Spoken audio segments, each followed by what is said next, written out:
Hello Pinky, hello Chintu. Hello Chintu and Rahul, how are you both? Hey friends, nice to meet you both here. Friends, तुम्हें पता है आज Hindi and Sanskrit पाठशाला channel पर new video upload हुआ है। हाँ राहुल, यू आर राइट। आज मेरे को भी मेरे मोबाइल फोन पे न्यू वीडियो अपलोड का नोटिफिकेशन आया था। Same here guys, I also got a notification.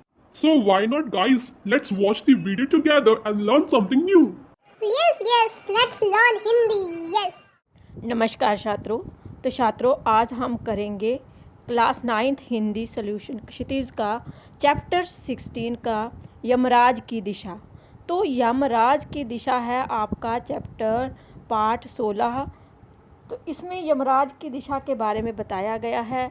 और आइए हम इस पाठ से पहले जानने से पहले कवि का परिचय जान लेते हैं। कवि के बारे में थोड़ा सा जान लेते हैं कि इसके कवि कौन है। यमराज की दिशा पाठ के कवि चंद्रकांत देवताले का जन्म। देवताले।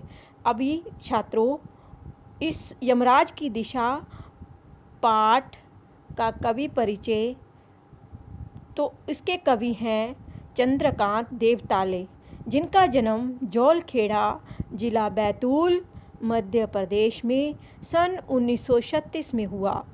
उच्च शिक्षा इंदौर एवं सागर विश्वविद्यालय से प्राप्त की। साठोत्तरी हिंदी कविता के प्रमुख कवि देवताले उच्च शिक्षा क्षेत्र में अध्यापन कार्य किया। उनकी प्रमुख कृतियां हैं हड्डियों में शिपा ज्वर, दीवारों पर खून से लक्कड़ बग्घा हंस रहा है, भूखंड तप रहा है, पत्थर की बेंच, इतनी पत्थर रोशनी आदि।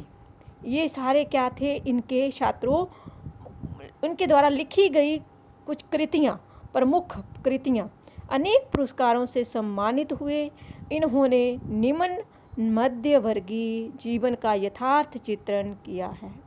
इतनी बात आपको समझ में आ गई होगी कि जो मध्यम वर्ग है हमारा और निम्न वर्ग है, उच्च वर्ग, एक तो उच्च वर्ग होता है मीन अमीर लोग, उससे नीचे आ जाओ मध्यम वर्ग के, उससे नीचे आ जाओ निम्न वर्ग। उस जीवन का इन्होंने जीता जागता यथार्थ होता है, आंखों देखा हाल उन्होंने अपनी इन कृतियों में किया है। तो ये था कवि परिचय। अब जान लेते हैं कि इस पाठ की समरी क्या है। समरी मीन पाठ परिचय। पाठ में देवताले जी की यम की दिशा हम बोलते हैं ना, कई बार आपके घरों में भी बोलते होंगे कि यम की दिशा है, डायरेक्शन है ना, 4 डायरेक्शन होती हैं। तो वो आपको नाम पता होंगे। I believe you know how many direction.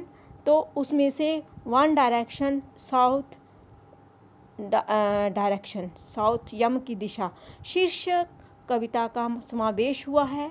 इसमें कवि बताता है कि उनकी माँ ने उन्हें यमराज की दिशा के संबंध में कहा था। तदनुसार दक्षिण दिशा यमराज की दिशा है।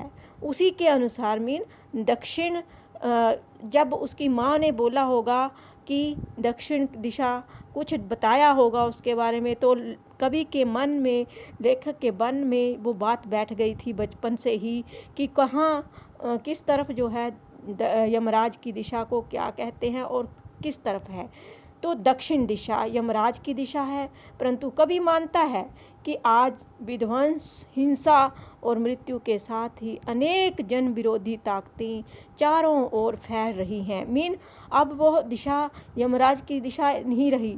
अब चारों तरफ भारत में या वर्ल्ड में चारों तरफ क्या हो रहा है, जन विरोधी लोग, जो ताकतें जो हैं चारों ओर फैल रही हैं। और इस कारण मृत्यु की दिशा अब सब ओर हो गई है। पता नहीं कब कहाँ से मृत्यु आ जाएगी, ये किसी को पता नहीं कि कल होगा या नहीं होगा। क्योंकि आजकल रोड एक्सीडेंट भी हो रहे हैं, जहाँ प्रलय, बारिश, तूफान, जे बवंडर जैसे अभी तूफान आया था। तो कोई पता नहीं छात्रों कि कब मृत्यु हो जाएगी। अब इस कारण मृत्यु की दिशा अब सब ओर हो गई है। कवि कहता है हिंसा और शोषण सर्वव्यापक हो गया है, सब जगह हिंसा और शोषण हो रहा है। ये बहुत बड़ी विडंबना है। आज हमारी किसी भी दिशा में सुरक्षा सुनिश्चित नहीं है। तो कवि के अनुसार कोई भी डायरेक्शन जो है, कोई भी दिशा में हमारी जो है सेफ्टी नहीं है, सुरक्षा नहीं है। पता नहीं कहाँ से, कौन सी दिशा से हमारी मृत्यु आ जाएगी। तो ये थे कवि के विचार।